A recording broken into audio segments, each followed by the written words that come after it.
کرنے والوں سے، اسٹیج لگانے والوں سے اور راستے سجانے والوں سے گزارش کروں گا، آپ نے راستے سجانے ہیں پر راستے بند نہیں کرنے. آپ نے اسٹیج لگانا ہے پر کسی کا راستہ نہیں روکنا. ہاں کسی جگہ متبادل راستہ ہو تو معاملہ اور ہے، لیکن کوشش کریں کہ کوئی ایسا کام نہ کریں جس سے اذیت ہو، تکلیف ہو. اس لیے کہ نبی پاک صلی اللہ تعالیٰ علیہ وسلم کا میلاد منانا ہے، آسانیاں تقسیم کرنی. حضرات نے جد و جہد کرنی ہے کہ ہم کوئی ایسا کام نہ کریں جس سے نبی پاک صلی اللہ علیہ وسلم کو تکلیف ہو.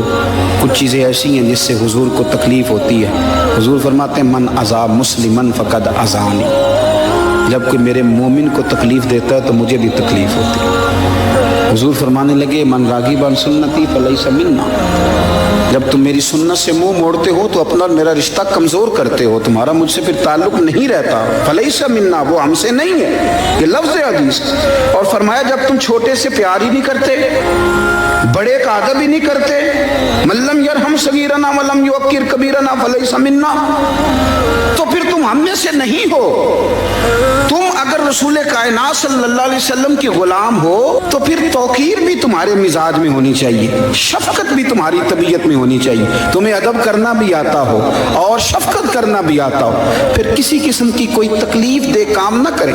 ایسا کام نہ کریں جس سے نبی پاک صلی اللہ علیہ وسلم کو تکلیف ہو، حضور کو اذیت ہو. جب کوئی کسی صحابی کے بارے میں غلط بات کرتا ہے تو میرے نبی پاک کو تکلیف ہوتی ہے.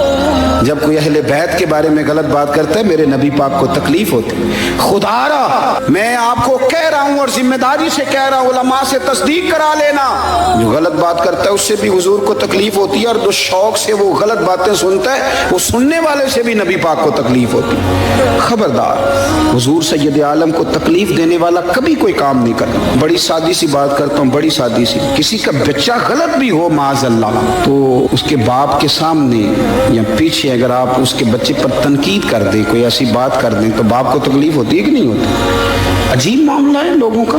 صحابہ کے بارے میں بات کرتے ہیں، اہل بیت کے بارے میں بات کرتے ہیں، حضور کو تکلیف دیتے ہیں. کبھی بھی کوئی ایسا کام نہ کرے، کبھی بھی جس سے محسوس ہو کہ مدینے والے محبوب کو ہماری وجہ سے تکلیف ہوگی.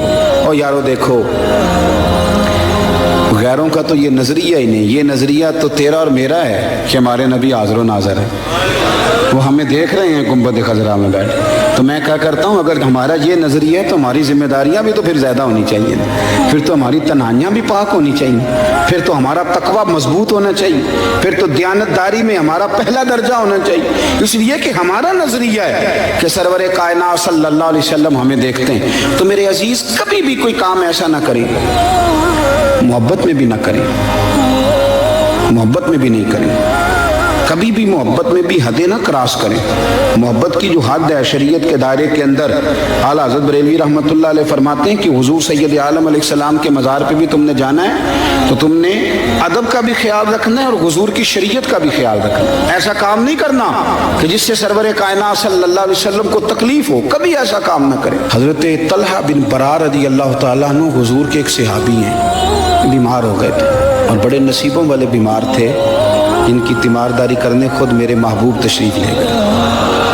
حضرت طلحہ بن برار رضی اللہ تعالیٰ عنہ شدید علیل ہیں. حضور نے ان کا چہرہ دیکھا، مقدس آنکھوں میں آنسو آئے. کریم محبوب صلی اللہ علیہ وسلم اٹھ کر کے ان کے گھر والوں کو بتایا کہ مجھے لگتا ہے میرا طلحہ آج رات انتقال کر جائے، اور جب اس کا انتقال ہو تو مجھے خبر کرنا اور تدفین میں جلدی کرنا. اللہ کے حبیب چلے گئے. جناب طلحہ نے اپنے گھر والوں کو بلایا اور بلا کے کہا کہ مجھے پتہ ہے آج میرا انتقال ہو جائے، مجھے پتہ ہے میرے محبوب بھی یہی کہہ گئے.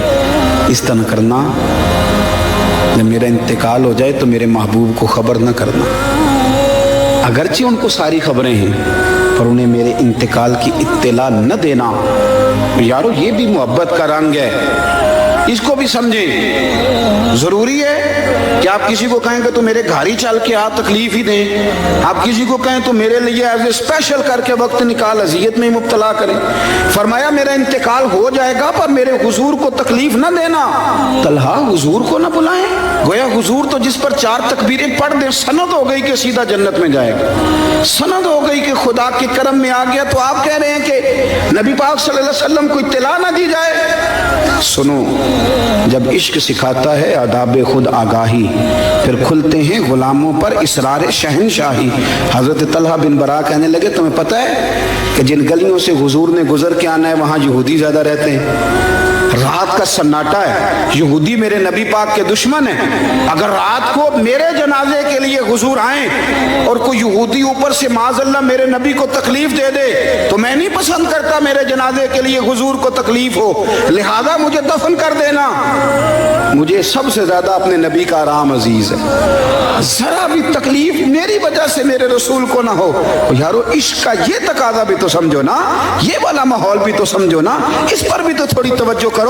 حضرت طلحہ بن برا کا وصال ہو گیا، رات کو تدفین کر دی گئی، حضور کو اطلاع نہ دی، سارا کچھ جاننے والے رسول صبح آئے، اور تم نے مجھے بتایا کیوں نہیں، سونے کیا کرتے؟